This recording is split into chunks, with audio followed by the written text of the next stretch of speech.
Туркмено-российский бизнес-форум приехали более 300 представителей госорганизаций и частных компаний. Как отметили, это первый столь масштабный двусторонний форум. Сейчас между странами подписано почти 300 международных документов о сотрудничестве. В Туркменистане работает около 200 предприятий с российским участием. Михаил Мишустин отметил и нашу республику. Важное место в двусторонних отношениях занимают партнерские связи, вы тоже сказали об этом, с российскими регионами. Тесные контакты с Ашхабадом поддерживает Санкт-Петербург. Стабильно высокую динамику сотрудничества демонстрирует Республика Татарстан. В целом порядка 60 российских субъектов активно взаимодействуют с Туркменистаном. Здесь очень популярны наши грузовые автомобили, но прежде всего КАМАЗ. Сейчас совместно с туркменистанскими партнерами отечественные автопроизводители прорабатывают новый портфель заказов в текущем году. Сейчас товарооборот между нашими странами около миллиарда долларов. Как отметили, потенциал экономического сотрудничества намного выше. Рустам Минниханов подчеркнул, можно и нужно расширять сотрудничество в нефтеразведке, нефтедобыче, в различных секторах машиностроения и в других сферах. Что касается Татарстана, мы, во-первых, не просто здесь, мы братья.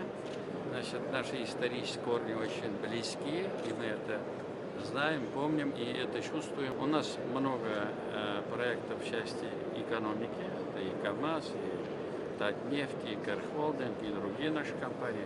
Но и в то же время наши обмены в части образовательных программ, в части медицины, в части культурных наших программ, они очень тоже обширные и очень перспективные. Ежегодно растет число туркменских студентов, которые учатся в вузах Татарстана. Сейчас их более 6 тысяч. Это почти четверть всех иностранных студентов в республике. Выступая на форуме, Рустам Минниханов поблагодарил руководство Туркменистана за поддержку местных татар. Их здесь более 15 тысяч.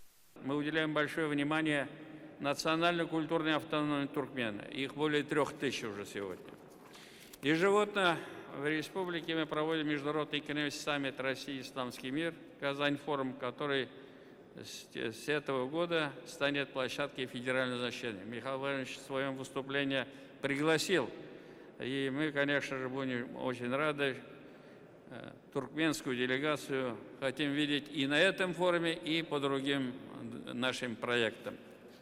Уважаемые коллеги, еще раз хочу поблагодарить за возможность участия в данном форуме, заверить, что мы продолжим активную работу по реализации совместных проектов на благо укрепления российско-туркменских отношений. Как заявили на форуме, туркменистанские предприниматели со своей качественной продукцией могут занять ниши, которые освободились в связи с уходом с российского рынка ряда иностранных компаний. Речь идет не только о наращивании товарооборота, но и о создании совместных промышленных и других объектов. Серьезные перспективы партнерства видим в транспорте и логистике.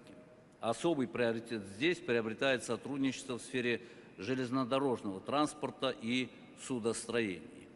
Речь идет прежде всего о функционировании восточного маршрута международного транспортно-транзитного коридора Север-Юг. Туркмено-российский форум завершается сегодня. В программе есть и двусторонние переговоры. Конкретизировать и обсудить новые проекты собираются уже на форумах в Санкт-Петербурге, Сочи и в мае в Казани. Дмитрий Айрин, Марат Хусаинов, ТНВ, Туркменистан.